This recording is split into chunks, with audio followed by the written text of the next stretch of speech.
our first story, officials from the Food and Drugs Authority are in Kpetoe, a village in the southern district of the Volta region, to ascertain the cause of death of some 4 people after eating a local dish banku with okra soup. 4 others who ate the meal are said to be in critical condition on admission at the Kpetoe District Hospital. 8 members from 2 families had eaten the meal on Thursday, and so they are also on admission. They were all rushed to the hospital Friday dawn, but 2 lost their lives on Saturday and another 2 on Sunday.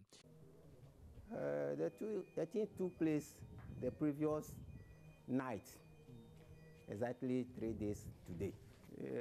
They cook, and after taking the food, they complained of a stomach ache. They were vomiting the same time attending a chest call. So the following morning at dawn, they were brought to the hospital here, Kpetoe District Hospital. The first one died that Friday later in the day, around 5 to 6. The second one died yesterday in the morning. The third one died in the evening. Then later, early dawn, the 4th one also died. We eat akplen over here, so it is the akplen banku they took. Probably the food they took might be, or the flour might be poison. 2 families. It's the first 2 families. Mother of 2 child. Yes. 2 male with their daughters. Another mother. There's another mother? Yeah, please, yes. Yes. Plus 2 child. We're currently here at Kpetoe. It is about 10 minutes drive from Kpetoe here in the Volta region. Family members of the 4 people who died are seated here mourning, even as they pray for the well-being of the 4 others who are in comatose, as we are told by hospital authorities there. The 4, we told, ate a meal of banku and okra soup, and that has started the woes of this village.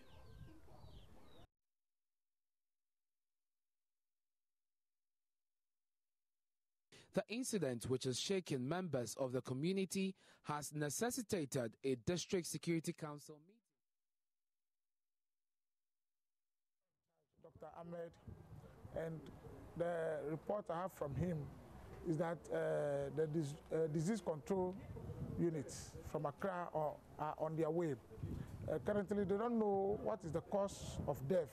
They don't know whether it's food poisoning or it's a contagious disease that nobody knows. So they are under surveillance, and we are waiting for Food and Drugs Board to have tests to ascertain the actual cause of death for the next action to be taken. But as chairman of DISEC, tomorrow we'll be meeting members of DISEC for us to take drastic measure. This is not the first time this case of food poisoning is happening. This is the 3rd time in that village. So it seems there's a particular person who is carrying out this crime against humanity. So we will try as much as possible to fish out the person and deal with the situation once and for all. Okay. Thank you very much. Yeah. The MP for South Tong, Koblan Woyome, is considering transferring victims to Accra for treatment.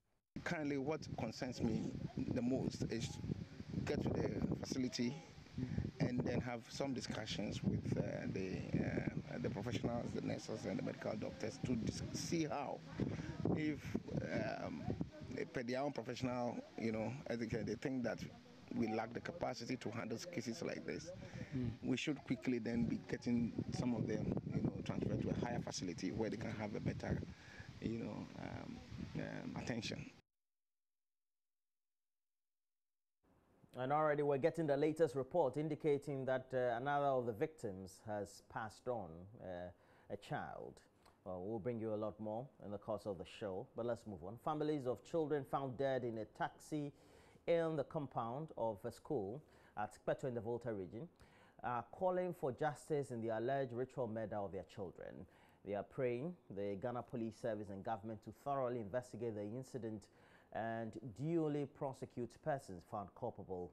JoyNews Volta regional correspondent Fred Kwame filed the following report. Residents in Kpetoe in the Agotime district were thrown into a state of shock and grief after two pupils of the Ben Oxford Academy were found dead in the evening of Thursday, 22nd February 2018. The lifeless bodies of Collins Ahobo and Goodluck Wayo, aged 4 and 6 respectively, were found squeezed in between the front and rear seats of an abandoned taxi parked in the school premises. Collins, who met his untimely death on his birthday, had blood stains on his face and a wound on the left shoulder, while a foamy substance was seen oozing out of Goodluck's mouth. According to relatives, the children were not found in a taxi during an earlier search in the late afternoon of Thursday, when news broke that the children were missing. Families of the deceased are therefore of the strong conviction that their children were kidnapped and kept in this uncompleted building and later dumped in the taxi parked in front of the building after they were killed. It was around 9 to 9:30 thereabout, and we just heard a shout and a wailing at the compound side. So the whole town rushed to that direction, and I was called. I'm also making a rounds with my brother with tricycle in the town, just trying to get these two handsome guys. So we heard the news. We all rushed there, hoping that we'll get our children alive. But suddenly we got there. People were crying, wailing that they've killed our children. In fact, it was not very easy that day. It left with some small time that I killed myself. The corner of Kpetoe traditional area, Nenenwo Keteku, alleged the incident might be a ritual murder and appealed to the police to fish out the culprits to make the community safe for residents. The owner of the school was seen making a sacrifice on the campus. He was summoned and the chiefs punished and fined him a ram and its accompanying drinks. So when this event occurred, we casted our minds back and realized some of these school owners engage in human sacrifice for the progress of their schools. This has never happened before. Big Ben only performed a prayer ritual when he was caught, so we would be very surprised if the children should turn out to be his sacrificial lambs. This is the second time he, Big Ben, has been involved in such ritual situations, and if care is not taken, it might soon start to run a serial killing syndicate. I am appealing to the police to do their investigations and arrest anybody found culpable of committing such an abominable act.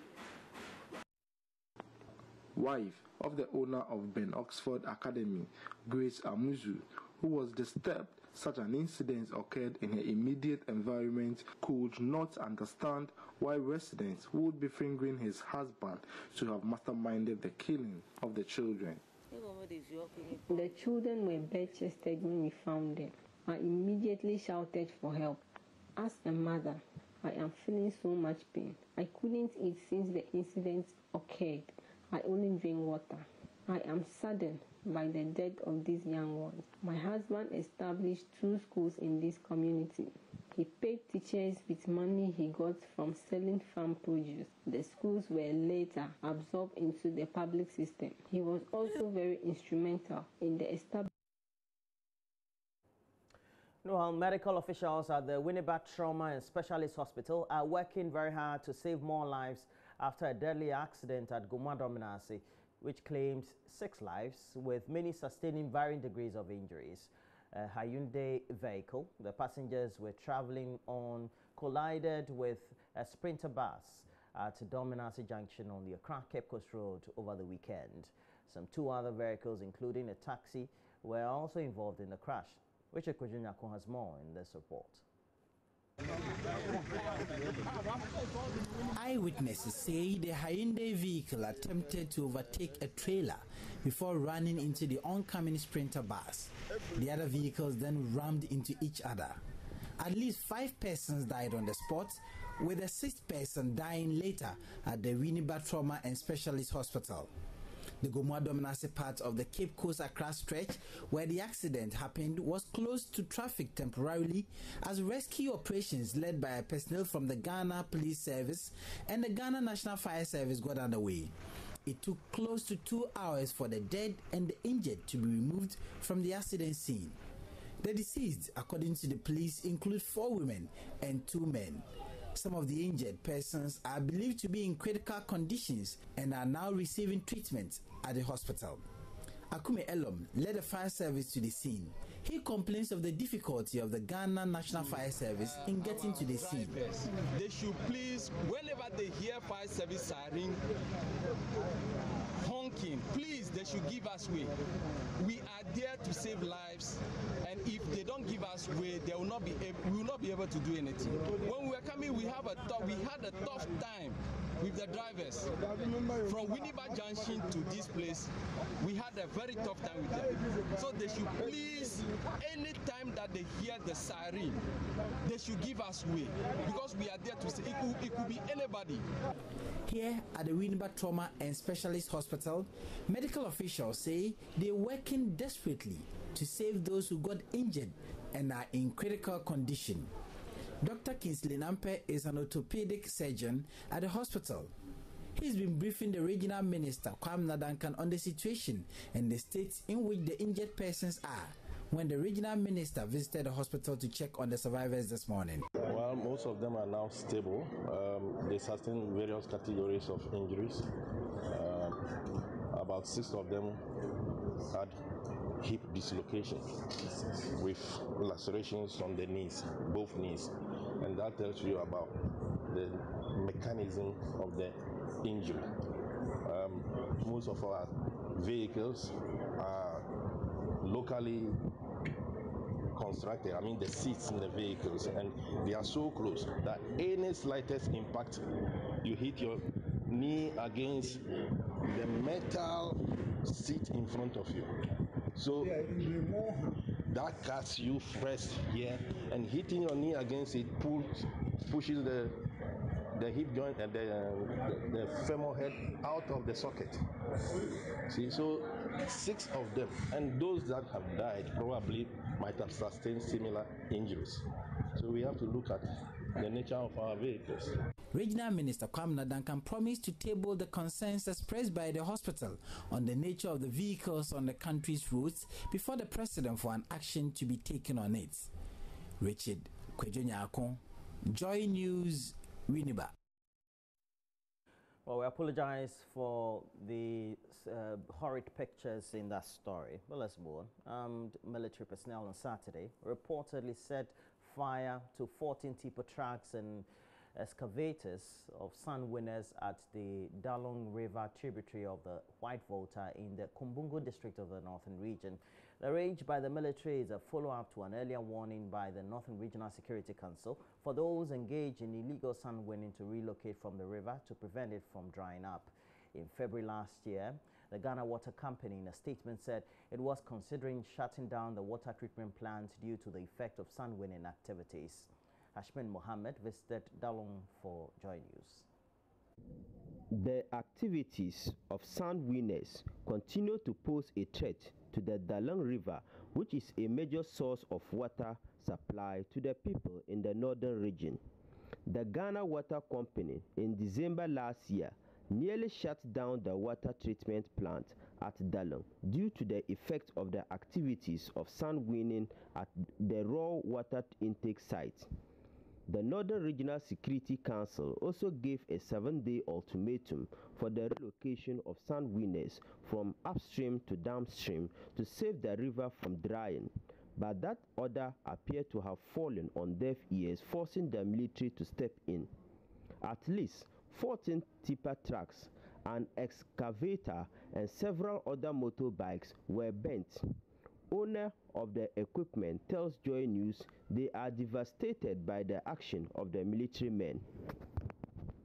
If not anything, and then this thing is maybe illegal and you have served a notice that they should stop and they are still doing it, I think there is a better way to have at least put a stop to it. It is not burning of cars, because doing this, you have collapsed someone's capital like that.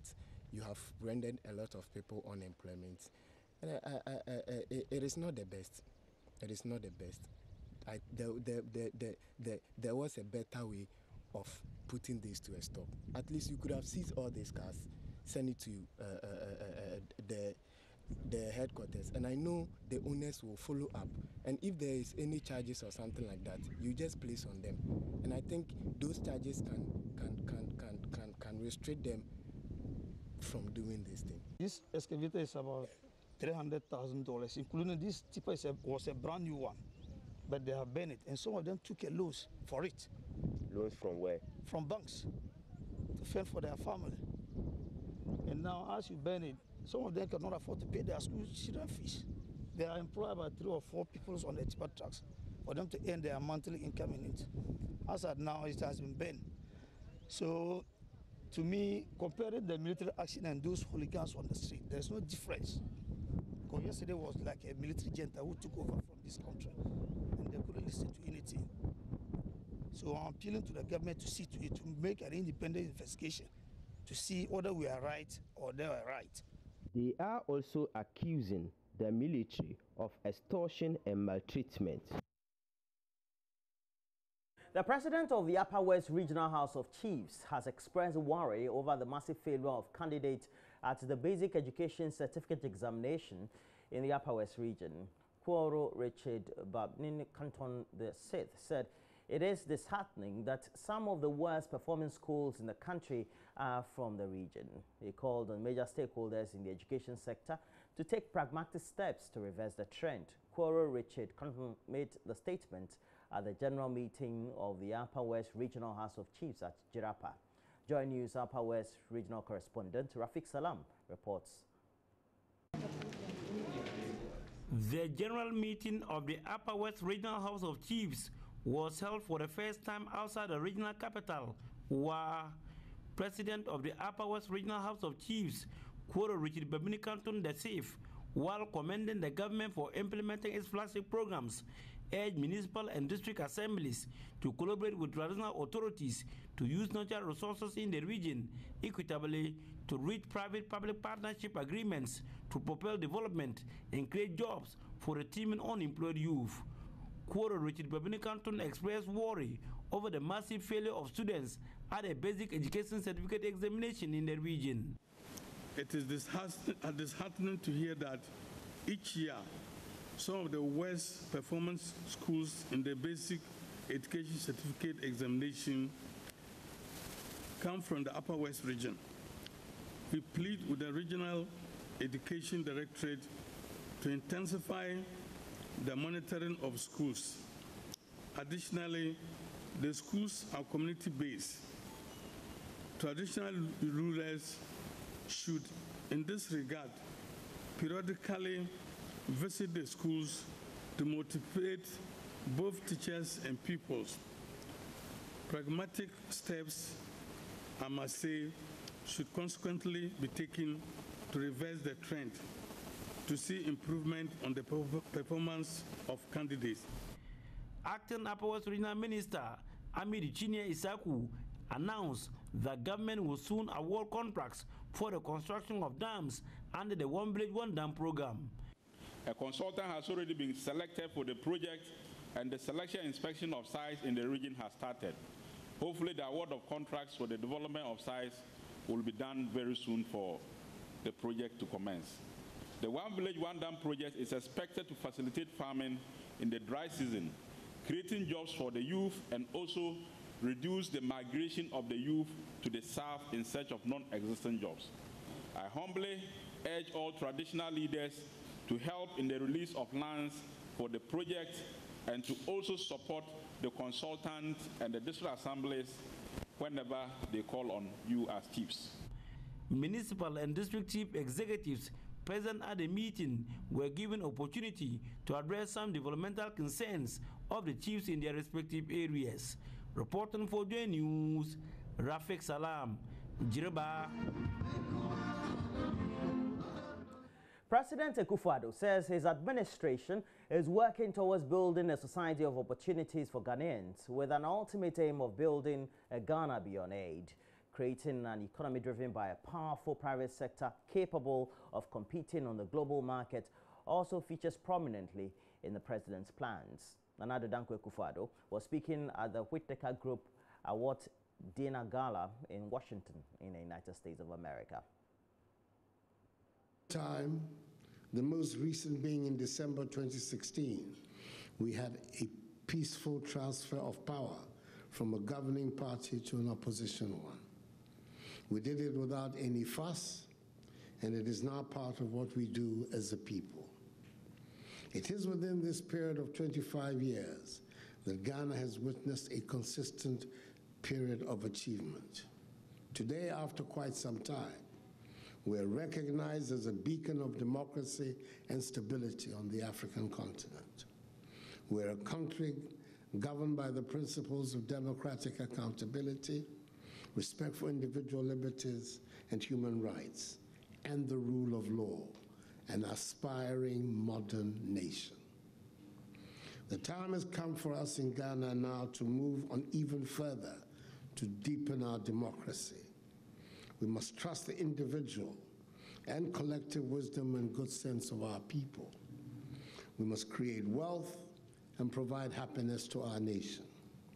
We can only do this when we have a powerful private sector with a strong sense of enterprise, innovation, and creativity, and an educated and skilled population that is capable of competing in the global marketplace. That is why we are insisting on making basic education, i.e. kindergarten through primary school to junior high school to senior high school, free in all our public schools.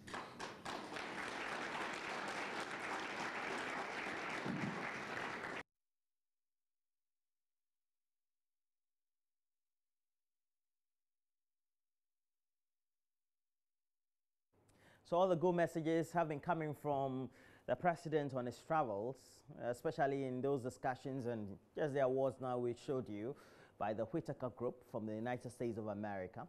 And we wish him all the best and congratulations on all that he's been winning.